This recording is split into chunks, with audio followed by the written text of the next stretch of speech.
Es bien sabido en el mundo de la alta gastronomía que el verdadero arte está en encontrar la mezcla de dos sabores que juntos se conviertan en mucho más que la suma de sus partes.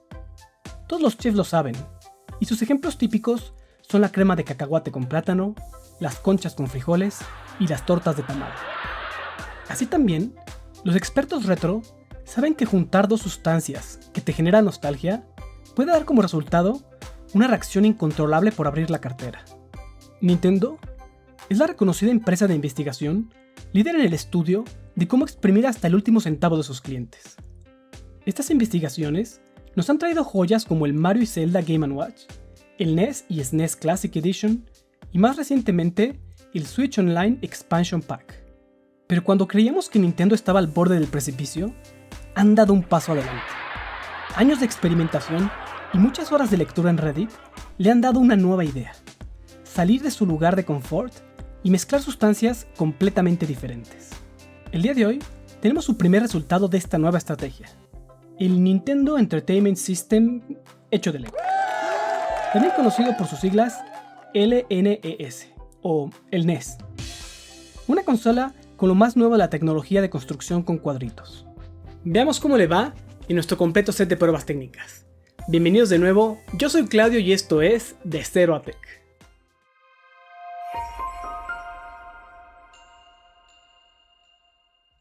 En 1983, Nintendo lanzaba al mercado su primer consola casera, el Famicom, y poco se imaginaba el fenómeno que iba a ser a nivel mundial, con presencia en casi todos los países. Y para su lanzamiento en América, Nintendo sabía que tenía un reto para quitar el estigma y fracaso que habían creado los videojuegos, por lo que rediseñaría el Famicom en lo que conocemos como el NES, con un puerto frontal más parecido al de una videocasetera, incluso considerando quitar al usuario completamente para que solo jugaran robots.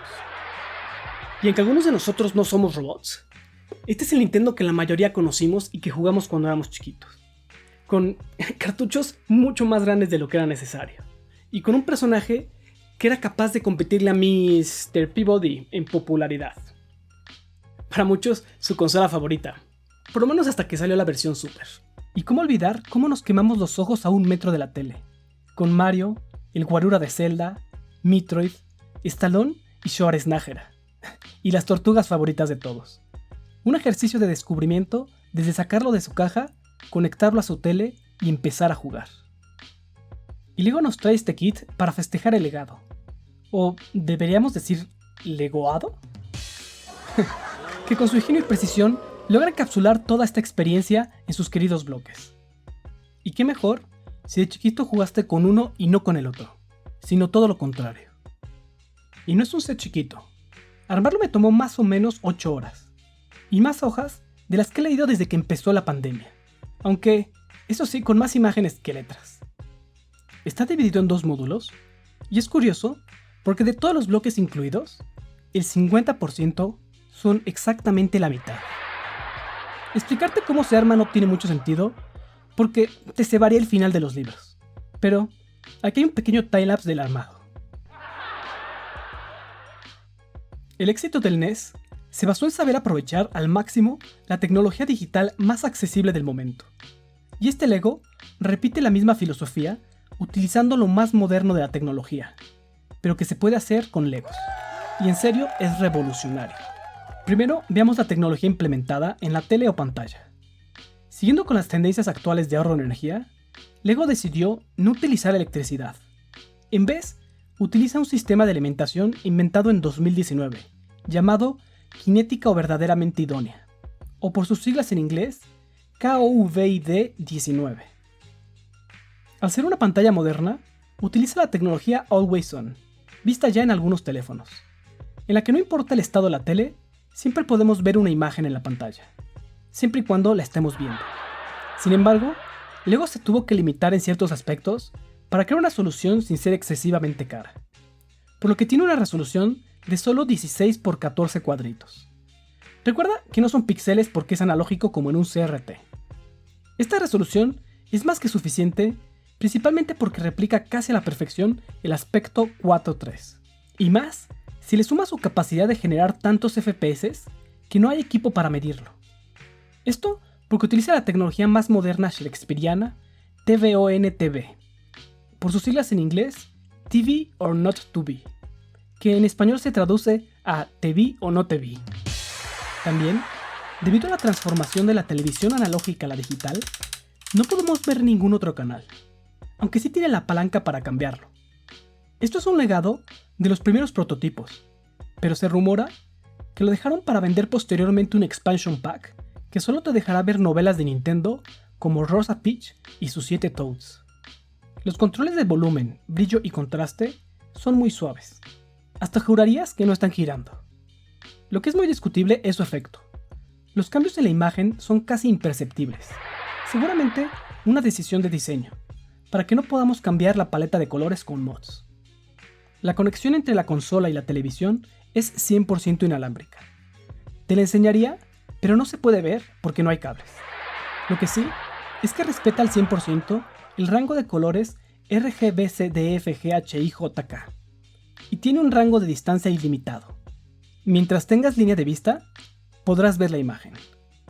Aunque mientras más te alejas de la tele, esta se ve cada vez más chiquita. Aunque la comunicación es inalámbrica, el diseño de la tele y de la consola incluye todos los conectores de la versión original. Obviamente para ser fieles al diseño. Pero estos puertos vienen tapados para que no intentes usarlos. No te vayas a dar toques.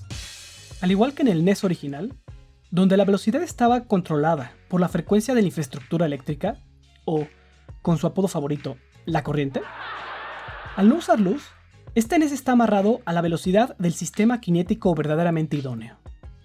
Así que en vez de medir su velocidad en Hz, se mide en revoluciones por minuto, y regula su velocidad de manera automática al usuario actual. En nuestras pruebas, nuestro entrenado staff logró overclockearlo a la increíble velocidad de 1 kRPM, aunque con constantes alentamientos. Este paquete incluye únicamente un juego, un port dedicado de Super Mario Bros. Este incluye únicamente un nivel que se entiende por las limitaciones tecnológicas del almacenamiento basado en bricks en vez de bits. Sin embargo, este nivel es muy largo. He jugado más tiempo que Breath of the Wild y no he llegado a la bandera. Esto también ha retrasado la salida de este video. Pero esto nos muestra una de sus principales funcionalidades, la capacidad de suspender o guardar el avance. Puedes simplemente dejar de jugarlo y posteriormente recuperar tu partida. Y es muy confiable, porque en todos estos meses no tuvimos ni una pérdida de avance. Pasando al control, desafortunadamente solo incluye uno, y no podemos utilizar los originales ya que por el tamaño tuvieron que implementar un puerto completamente nuevo. Espero que algún miembro de la comunidad pueda hacer algún adaptador o extensión, porque el cable es muy corto para cuando quieres jugar desde el sillón. El control se siente muy bien en las manos. Podríamos decir que está muy bien cuadrado con el original. Start y Select son muy chiquitos y más duros que los originales, pero los importantes, B y A, ahora son más grandes, que es ideal si los presionas con el dedo más gordo. Lo que sí es que tienen muy poquito traslado. De hecho, juraría que no hay. Y funcionan como te lo esperas. A para saltar y B para correr. Desafortunadamente, parece haber un error en esta versión de software que hace que B funcione únicamente mientras giramos la palanca más rápido. Esperamos que se pueda solucionar con un parche en el futuro. En lo que respecta al D-pad, es muy firme.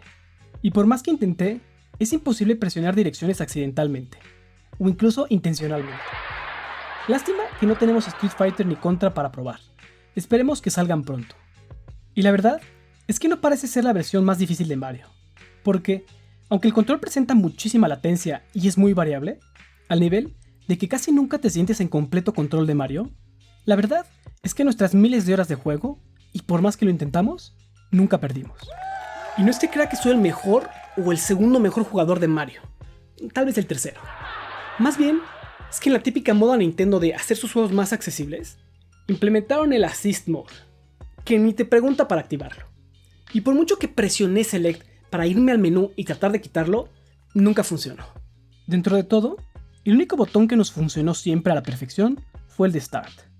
Cada vez que dejaba la palanca para presionarlo, el juego se quedaba completamente congelado, como debe de ser. Y la pantalla también tiene la función de Touch. Con esta puedes mover a Mario. Sé que no es algo que la clientela retro vaya a usar, pero es algo que está pensado para que las audiencias más jóvenes entiendan mejor el juego. En lo que respecta a las gráficas, Estas son increíbles. Incluso con la baja resolución, si te pones lentes, o si no usas lentes no te los pongas, igual tiene una sensación de profundidad increíble. Es tan real que jurarías que la puedes sentir. La música es, digamos, interesante. La selección de instrumentos que escogió Koji Kondo, como en toda consola retro, tiene que adecuarse a las capacidades del hardware, por lo que los sonidos se sienten un poquito, digamos, mecánicos. Y si lo aceleramos, claramente se escucha la clásica tonada. Te dejo solo un cachito de la canción, porque si no, YouTube me bloquea el video por derechos de autor.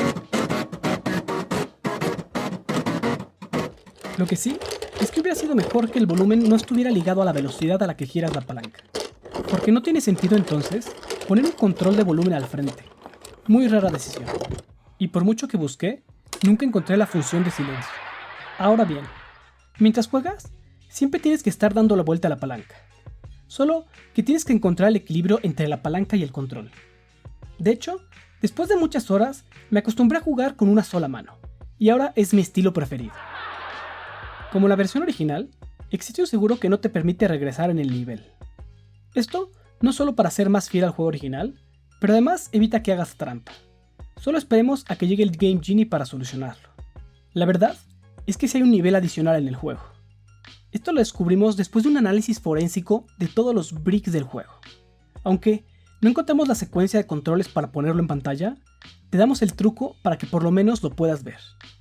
Simplemente quitas esta tapa. Como puedes ver, es una representación del final del nivel 1-2.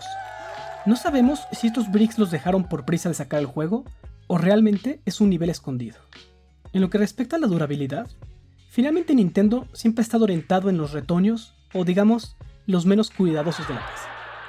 Por lo que, aunque no vende ninguno de los módulos por separado, entiéndase el control, la consola o el televisor, pero Lego, al ser un importante jugador en el movimiento Right to Repair, se ha comprometido en tener la mayoría de las refacciones disponibles en sus talleres de confianza. Lo que no se ha confirmado es si habrá un Lego Genius Bar para que te apoyen con la reparación. Con respecto a los cartuchos, Nintendo y Lego implementaron esta vez una conexión pinless, por lo que ya no hace falta estarle soplando a los cartuchos. O si quieres seguirle soplando, bien por ti, ahora sí que cada quien sus mañas.